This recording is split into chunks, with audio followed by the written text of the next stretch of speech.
Bom dia, meus amados, a minha saudação a você, meu irmão, minha irmã, em nome de Jesus. Deus te abençoe.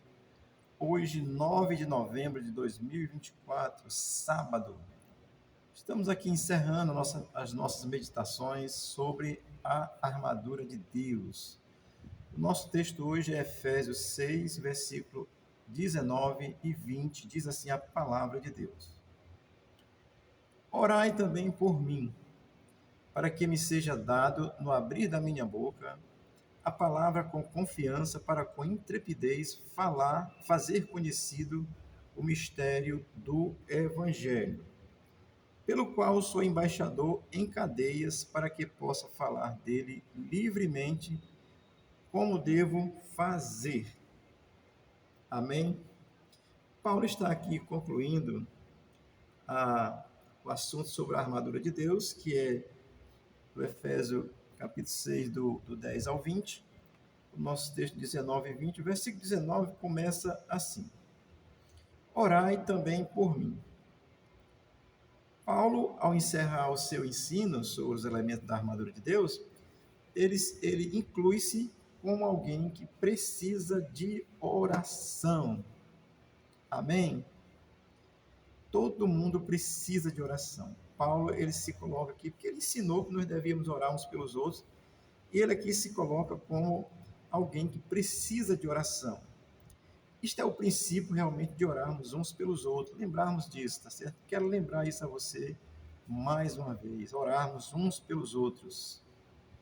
Eu estava aqui me lembrando do Delton Dallagnol, não sei nem se a pronúncia é assim, nosso irmão em Cristo, que fez um excelente trabalho aí na Lava Jato e hoje está sendo perseguido, porque quem fala a verdade nessa nação é perseguido, tá certo? Precisamos orar por ele também, tá certo? Estou só me lembrando desse detalhe. Mas o texto vai continuar dizendo assim: para que me seja dado no abrir da minha boca a palavra com confiança. Eu acho essa afirmação de Paulo extraordinária, assim, é impressionante, certo? Porque o objetivo de Paulo não é pedir para tirar ele da cadeia, não é pedir para enricar, não é pedir para fazer muitos milagres, não é pedir para ser tratado bem, do tipo assim, me respeite, sou servo de Deus. Será que é? Paulo não pede nada disso. Ele, assim, é impressionante, tá certo? Paulo me deixa impressionado, esse servo de Deus, como ele é, servo e filho, chamado por Deus, com uma razão assim muito especial. Então Paulo não pede nada pessoal assim para si, para ele, né? Como tem muita gente pregando o evangelho para enricar mesmo, mentindo, roubando a fé das pessoas. E as pessoas são curadas porque creem e Deus é misericordioso, tá certo? Mas Paulo simplesmente ele diz: orem para que eu tenha confiança quando eu tiver que falar com alguém sobre a palavra de Deus, falar com os algozes ali que estavam com ele preso, com quem quer que seja, onde é que ele estivesse. Mas assim, Paulo, ele simplesmente pede para que ele tenha confiança em falar a palavra de Deus. Amém, querido? É a palavra de Deus que Paulo quer falar. Não é a palavra de homem, não é a palavra de coach da fé, não é a palavra... Olha, eu não sou contra a filosofia, as multiajudas, isso é bom, serve, psicologia é bom, mas, amado, Paulo aqui, ele não busca nada disso assim, ele diz, eu quero confiança para quando eu abrir a minha boca, eu possa ter confiança naquilo que eu estou falando. Amém?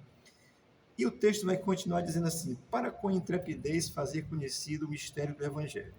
O primeiro objetivo de Paulo é ter confiança. E aí, com confiança, ele pede para falar com intrepidez, né? Assim, entendendo que está falando a verdade, porque quem fala a verdade não fala canhada, não, fala a verdade mesmo. Quem mente, olha para baixo. Quem mente, fala assim. prestar atenção.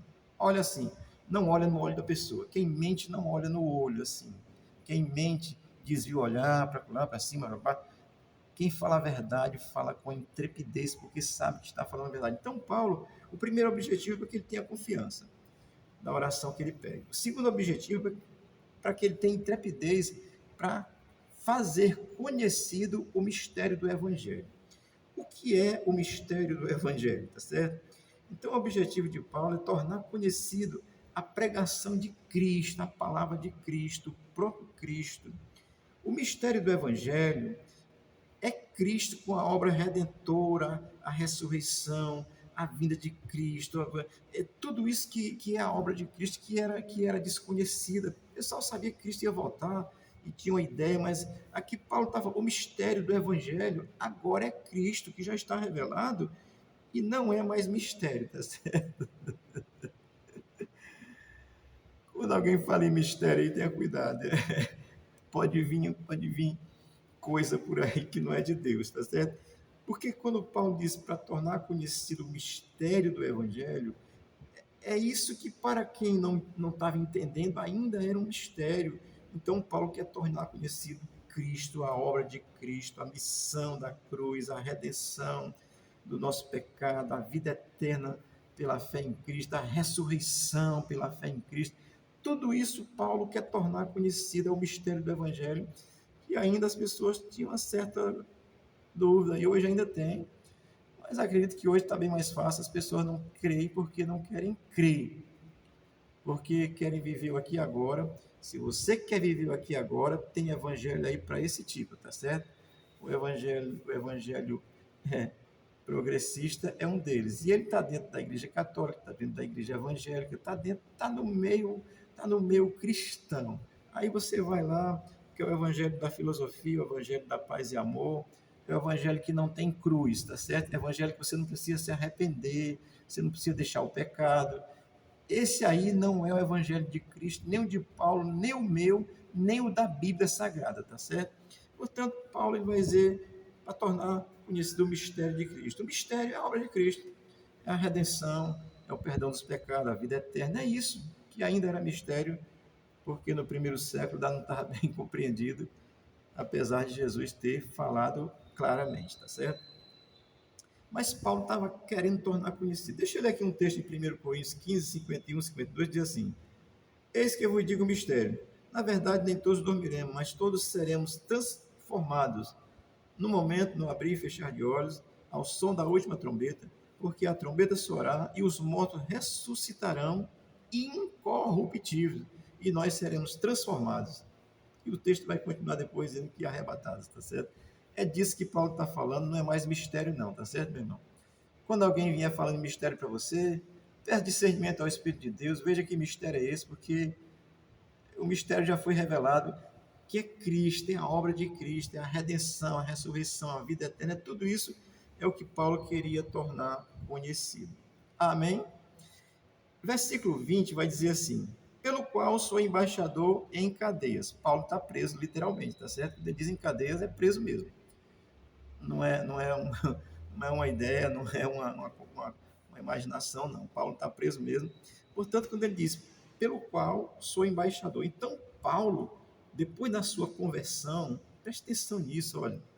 Depois da conversão de Paulo a Cristo, porque ele se converteu à fé em Cristo, ele sabe perfeitamente que ele é um representante legal de Cristo. Assim como um genuíno crente é um representante legal de Cristo. Falo em nome de Cristo. Não sou Paulo, mas sou filho de Deus, tal qual como ele. Claro, guardadas as proporções, porque Paulo é o maior mestre depois de Jesus. Os hermeneutas, exegetas aí ficam doidos tentando entender Paulo, tá certo? Até hoje não entenderam o espinho da carne. E é tão fácil. Depois eu vou explicar, tá bom?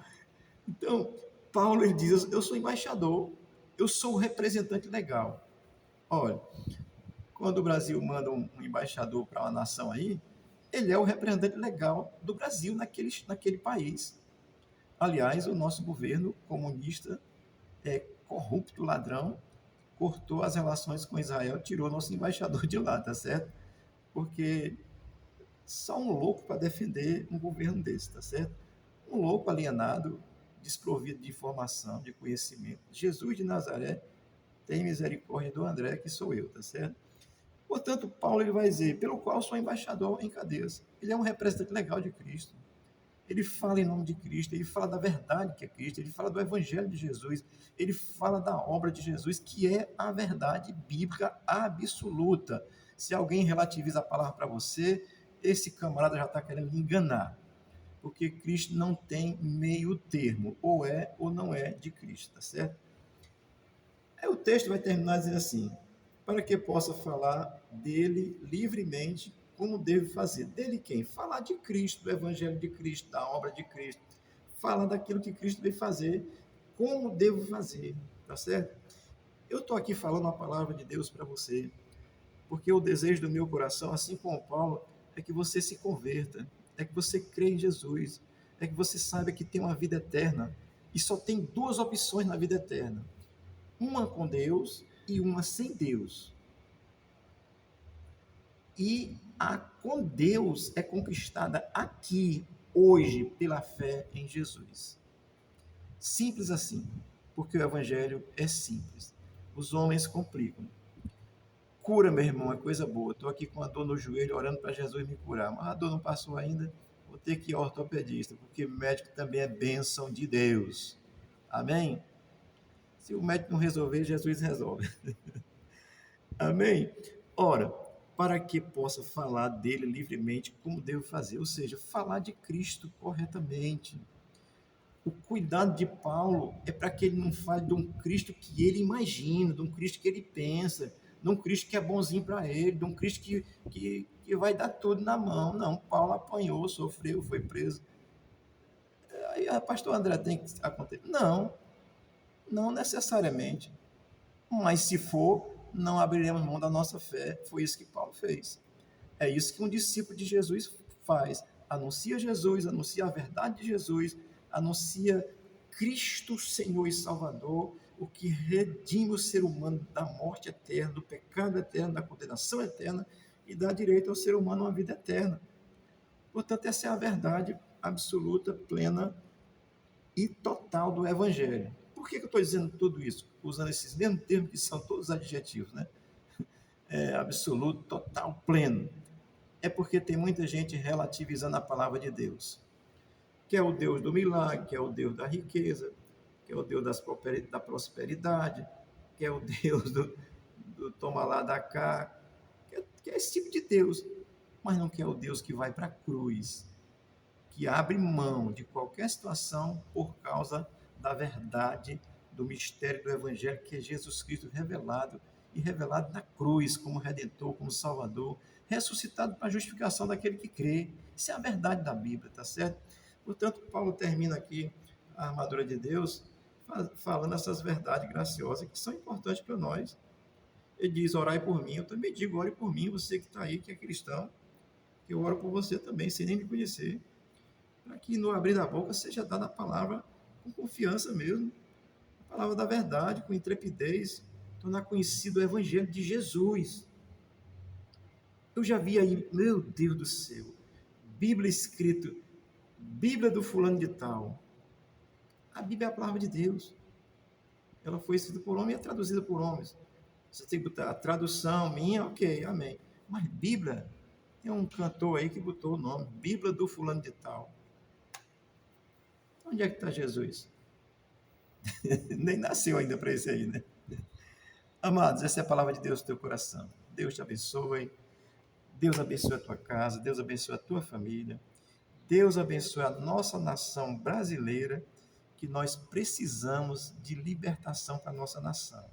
O crente já está liberto, livre para viver com tranquilidade, mesmo na adversidade, tá certo? Mas nós precisamos orar pela libertação da nação brasileira, que está dominada pelas entidades do mal. Eu não tenho dúvida disso. Deus te abençoe, abençoe a nossa nação, a tua vida, em nome de Jesus. Amém.